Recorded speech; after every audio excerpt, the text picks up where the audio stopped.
बच्चों good morning. बच्चों सुप्रभात। मैं Akhilanand Mishra, LPM public school गोला बाजार आपका हार्दिक स्वागत करता हूं।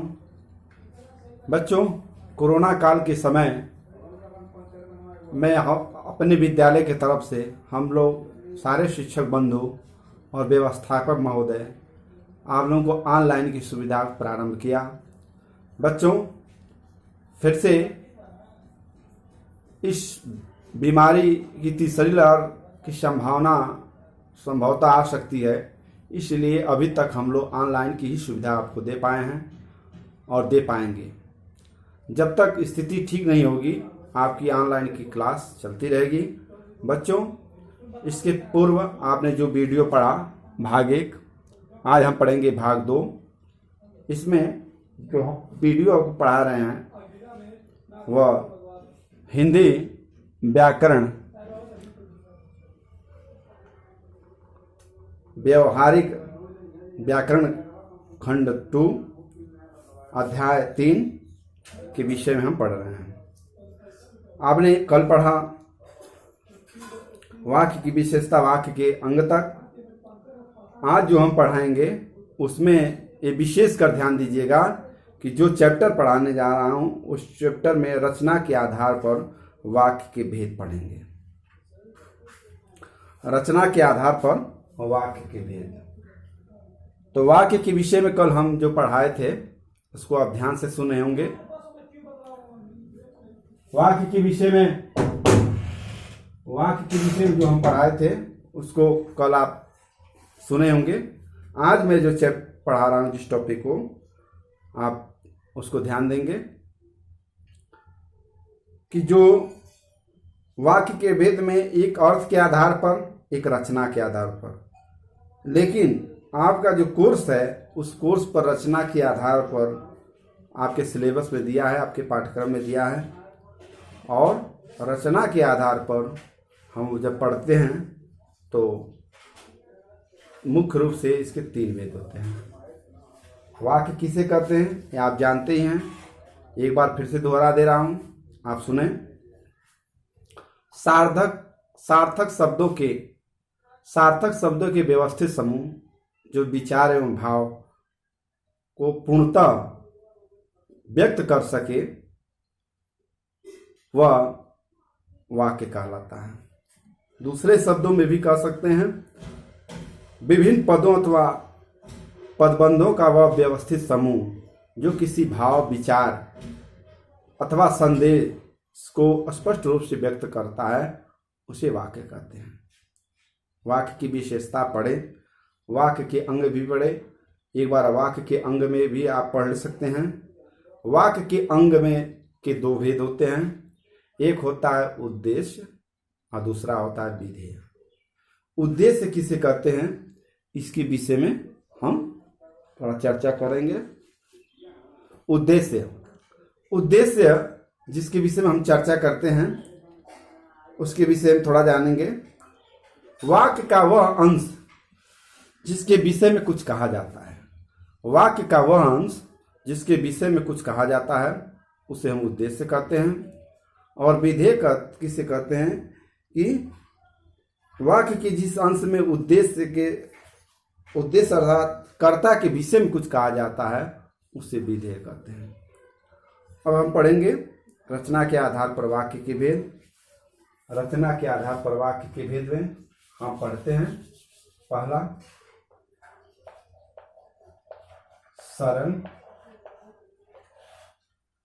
या साधारण वाक्य।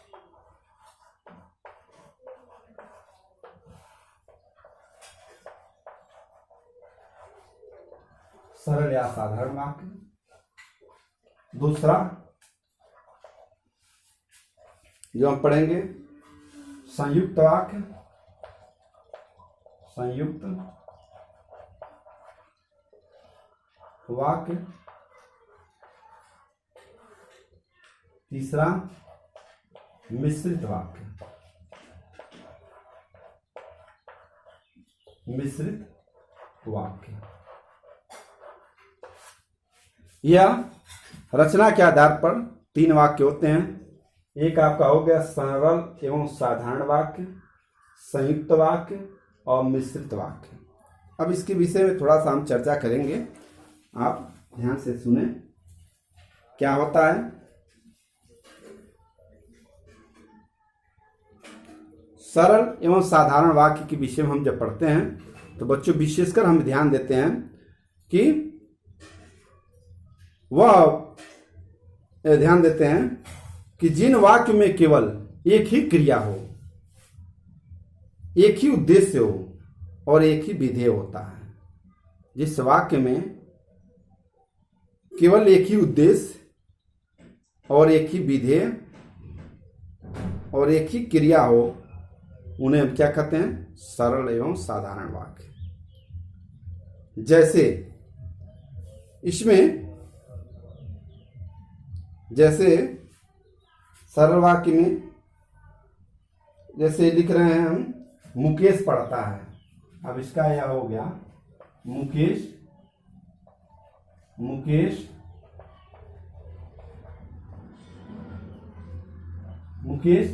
पढ़ता है। मुकेश क्या है? पढ़ता है। तो मुकेश जो है वह पढ़ने का काम कर रहा है, इसीलिए इसमें यह साधारण वाक्य हो गया। तो बहुत सारा चीज है, राकेश ने भोजन किया, मुकेश ने पढ़ा, ये सारा चीज जो है आपको एक साधारण वाक्य की तरफ इंगित करता है। तो बच्चों, मुकेश पढ़ता है, यह प्रेजेंट यानी सरल यानी साधारण वाक्य हो गया। क्या पढ़ता है? पुस्तक पढ़ता है। तो जब आप चलेंगे तो बहुत कुछ आपको देखने को सुनने को मिलेगा, लेकिन पहले जो हम पढ़ते हैं उसको हम थोड़ा सा ध्यान से देखें। मुकेश पढ़ता है, यह कंफर्म हो गया। तो सरल वाक्य में हमने जो पढ़ा, आपको बताया, उसमें एक ही क्रिया, एक ही उद्देश्य, एक विधेय होता है। और यह साधारण वाक्य का ज्ञान कराता है। जैसे मुकेश पढ़ता है, रोहन नाचता है, कविता लिखती है, मोहन स्नान कर रहा है, आदि शब्द इसमें आते हैं। ठीक। अब इसके आगे जब हम पढ़ेंगे तो इसके आगे हम यह देखेंगे कि अगला हमारा चैप्टर जो है वह क्या है। अगला जो हमारा बिंदु है वह है संयुक्त वाक्य। संयुक्त वाक्य किसे कहते हैं? जब दो या दो से अधिक, जिन वाक्यों में दो या दो से अधिक सरल वाक्य होता है और उसके बीच में जोड़ने का काम है। एक या दो से अधिक सरल वाक्य अगर होता है तो उसमें जो जोड़ने का काम करता है, जैसे और, एवं, तथा, या, ये सब क्या है? जोड़ने का काम करते हैं। किंतु, परंतु, ठीक ना, लेकिन, क्योंकि, ये सब समुच्चय बोधक के रूप में दिखाई देते हैं जो जोड़ने का काम करते हैं। ठीक। इसलिए बच्चों, आप जो भी पढ़ रहे हैं उसको थोड़ा तो ध्यान से पढ़िएगा। जोड़ने का काम जो करता है उसे संयुक्त वाक्य कहते हैं। इसमें दो वाक्य होते हैं। जैसे मोहन है ना, मोहन लिखता है, मोहन लिखता है ना, परंतु पढ़ता नहीं है। परंतु मोहन लिखता है और मोहन पढ़ता है और लिखता है। मोहन पढ़ता और लिखता है।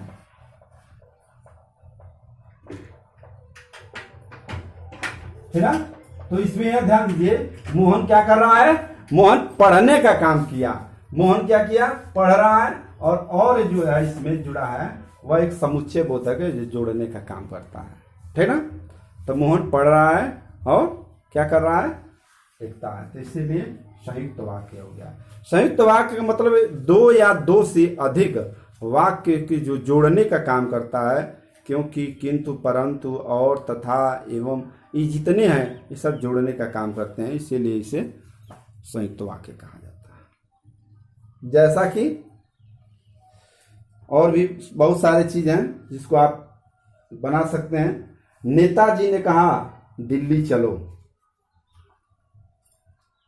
नेताजी ने कहा दिल्ली चलो।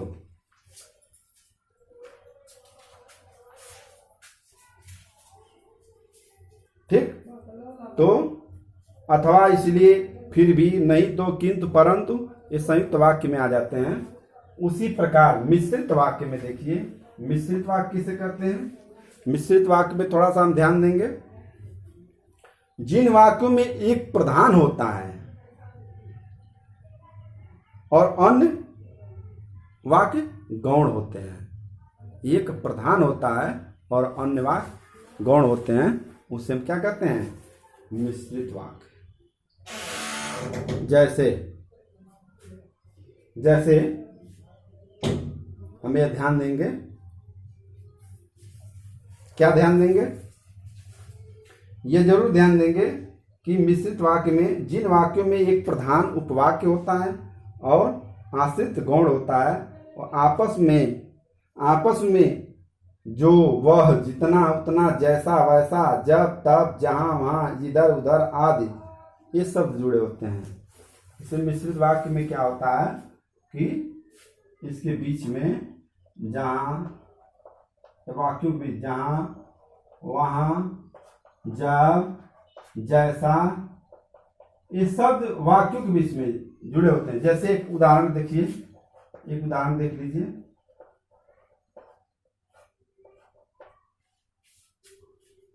ठीक, एक उदाहरण देखिए।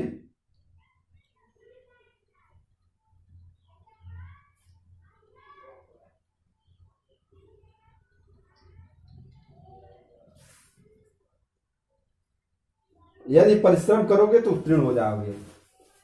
यदि परिश्रम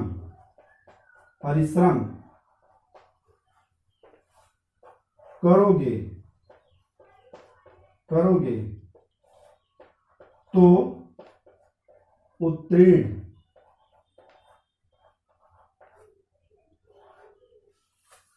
परिश्रम करोगे तो क्या हो जाओगे, उत्तीर्ण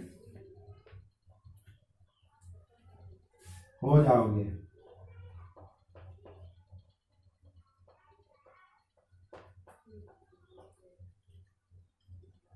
कह रहा है यदि तुम परिश्रम करोगे तो उत्तीर्ण हो जाओगे। यह मिश्रित वाक्य में आता है। उसके बाद इस वाक्य में ध्यान दीजिएगा, वाक्य के बीच में जब दो या दो से अधिक वाक्य जब होते हैं, दो से अधिक वाक्य जब होंगे तो उसके बीच में एक चीज का ध्यान दीजिएगा, आपको यह मिलेगा जैसा, वैसा, जहां, तब, वहां, जिधर, उधर, अगर, ये बीच में जोड़ने का काम करते हैं। जैसे संयुक्त वाक्य में जोड़ने का काम हुआ है, ठीक ऐसे जब मिले तो यह मान करके चलिएगा कि यह मिश्रित वाक्य कहलाता है। मिश्रित का मतलब होता है कि मिश्रण, यानी सरल और संयुक्त दोनों वाक्य को जोड़ करके तीसरा अगर कोई वाक्य बने उसी में जोड़ करके, तो ये मानकर चलिए कि यह क्या हो गया, मिश्रित वाक्य कहलाता है। संयुक्त तो सरल वाक्य में एक ही क्रिया होती है और उद्देश्य और विधेय भी उसमें होता है। और आपको संयुक्त वाक्य में बताया गया जिन वाक्यों में दो या दो से अधिक हों, किंतु, परंतु, ठीक, लेकिन, तो, भी आदि शब्द बीच में जुड़े हों, समुच्चय जोड़ने का काम करते हैं, तो वह क्या कहलाते हैं, वह संयुक्त कहलाते हैं। मिश्रित वाक्य या मिश्र वाक्य में जिन वाक्यों में एक प्रधान मुख्य होता है और दूसरा गौण होता है और उपवाक्य तथा आपस में एक दूसरे से कि, जो, वह, जितना, उतना, यहाँ, वहाँ, जैसा, वैसा, ये शब्द जुड़े हैं तो क्या कहलाएगा? संयुक्त मिश्रित वाक्य कहलाता है।